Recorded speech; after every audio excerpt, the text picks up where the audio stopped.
ازيكم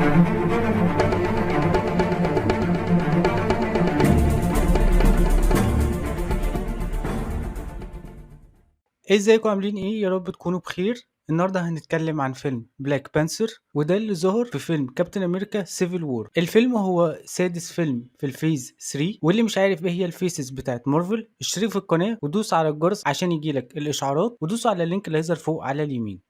بيبدأ الفيلم في زمن بعيد جدا، انه نزل نيزك على الارض وكان جواه معدن الفايبرينيوم، أقوى معدن في الكون، وكان في 5 قبائل في أفريقيا كانوا في حالة حرب مستمرة، لحد لما محارب من الشمان جات له رؤية من الإله باست اللي خلاه ياكل عشب شكل القلب، والعشب ده خلاه بقى عنده قدرات خارقة وبقى أول بلاك بانثر. 4 من ال5 قبائل وافقوا إنه يبقى القائد بتاعهم ما عدا قبيلة جابري، والأربعة دول كونوا واكاندا، والقبيلة الخامسة راحت الجبل. وبمرور الزمن الناس في واكاندا قعدوا يستخدموا الفايبرينيوم علشان يبقوا متقدمين في التكنولوجيا وعزلوا نفسهم عن العالم. في 1992 الملك تشاكا بيزور اخوه نجيبو في اوكلاند، وتشاكا بيتهم اخوه انه بيساعد تاجر السلاح أوليسيس كلاو عشان يسرقوا الفايبرينيوم من واكاندا. وطبعا اخوه بيقول له لا طبعا يا اسطى ما بعملش الكلام ده. فزميل نجيبو بيكشف عن نفسه ان اسمه زوري وكان تبع تشاكا، وبيقول انه فعلا كان بيعمل كده، وتشاكا بياخد بعضه وبيمشي. في الوقت الحالي تشالا بيرجع لواكاندا بعد لما باباه مات في احداث سيفل وور عشان يمسك هو العرش، بس بيبدأ انه يشتغل مع اوكوي، ودي مسؤولة قوات دورا ميلاجي، علشان يحرر الاكس بتاعته اللي اسمها ناكيا من مجموعة كانوا خاطفينها، وبينجح فعلا وبيرجعها واكاندا وبيقابل امه واخته شوري. في المراسم بتاعت تنصيبه كملك، تشالا بيشرب من سائل علشان يشيل منه أي قوة كانت فيه، وزوري بيقول إنه أي حد شايف نفسه قادر إنه يقود واكاندا يقدم نفسه. بيظهر قدامه امباكو قائد قبيلة الجبري اللي كان بيقول إن تشالا مش الأحق بالقيادة، وبتحصل ما بينهم مبارزة وفي الآخر تشالا بيكسبه. تشالا بكده بيبقى الملك، وبيشرب من السائل اللي من العشب اللي شبه القلب. لما جسمه بيمشي فيه السائل تشالا بينام وبيزور عالم أجداده، وبيشوف أبوه اللي بيقوله إنه شخص كويس، لكن الأيام اللي جاية صعبة ولازم يحاوط نفسه بناس بيأمن لهم. وبيصحى تشالا من الحلم. في نفس الوقت كلو والمساعد بتاعه إريك ستيفنز بيسرقوا قطع أثرية من الفايبرينيوم من متحف بريطانيا. لما واكاندا عرفت بالموضوع، صاحب تشالا والإكس بتاع أوكوي اللي اسمه واكابي بيقول لهم إنه لازم يتحركوا لأن كلوي كان السبب في موت عيلته، وإنهم لازم يجيبوه علشان يتحاكم.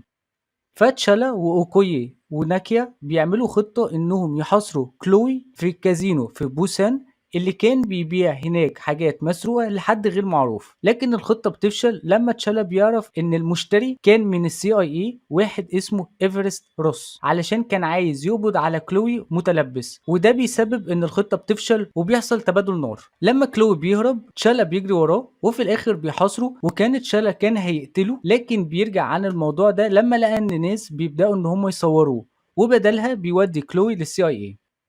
تاني يوم خلال الاستجواب ستيفنز بينقذ كلوي، وتشالا بيقرر انه بدل ما يجري ورا كلوي بيودي جروس لواكاندا علشان كان اتصاب جامد، وبيخلي اخته تستخدم التكنولوجيا بتاعتهم علشان يقدر انه يعيش. بعد كده تشالا بيروح لزوري وبيقول له انه مين نجوبو، فزوري بيقول له ان نجوبو ده كان عمك، وكان ناوي انه يشارك تكنولوجيا بتاعت واكاندا للناس اللي من اصول افريقيه علشان يكسبوا الناس اللي مضايقاهم. تشاكا كان هيقبض على نجوبو، فنجوبو بيطلع المسدس بتاعه علشان يقتل زوري، فتشاكا بيقتل اخوه، وتشاكا بيأمر زوري انه يكذب ويقول ان عمه اختفى، وبعد كده سيبوا ابنه إريك في امريكا علشان يحبكوا الكذبه. وإريك لما كبر بقى جندي في البلاك اوبس وبقى اسمه كيلمونجور. بره واكاندا كيلمونجر بيقتل كلوي وبياخد جثته وبيروح لواكاندا وبيعلن عن هويته قدام مجلس الشيوخ، وبيقرر انه يواجه تشالا علشان يبقى هو الملك. خلال الطقس ده طبعا تشالا بيشرب من السائل ده تاني علشان يرجع انسان عادي. كيلمونجر بيقتل زوري وبيكسب تشاكا وبيرميه من الشلال وبيعتبروا تشالا انه مات،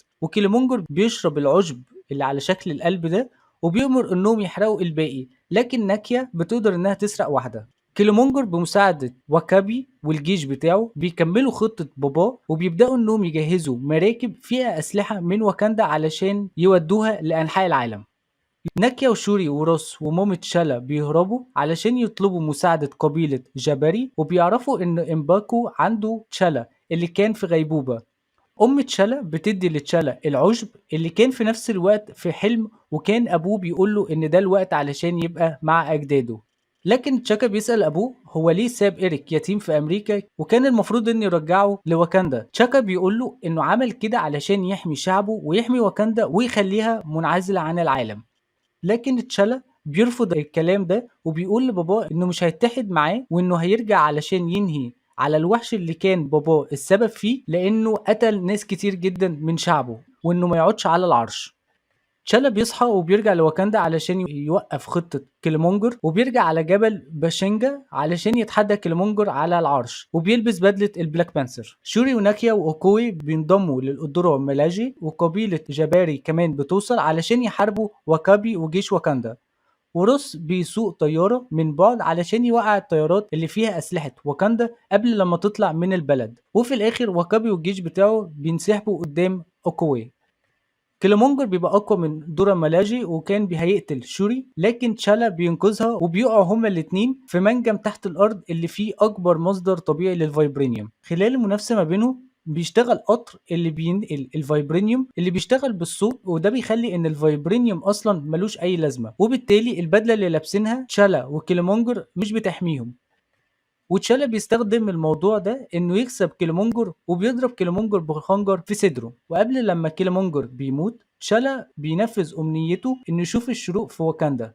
كيلومونجر بيرفض ان تشالا يساعده ويخليه يعيش، وبيشيل الخنجر من جسمه وبيختار انه يموت راجل حر بدل ما يكون مسجون. تشالا بيرفض بعد كده ان واكاندا تبقى معزولة زي زمان، وبيبدأ انه يأسس سفارة في اوكلاند في كاليفورنيا، واشترى المبنى اللي كان عمه اتقتل فيه، وبيعين شوري وناكيا انهم يديروا السفارة. الفيلم بيخلص على كده. الفيلم فيه 2 اندنج سين. الاولى تشالا بيظهر قدام الامم المتحدة في فيينا وبيقول ان مصادر واكاندا هتبقى للناس كلها ومش هنبقى منعزلين مرة تانية. الاندنج سين التانية باكي بورنز اللي كان في واكاندا زي ما شفنا في الاندنج سين بتاعت سيفل وور بيصحى وبيقابل تشوري اللي بتساعده علشان يتعافى من التحكم اللي كان على دماغه.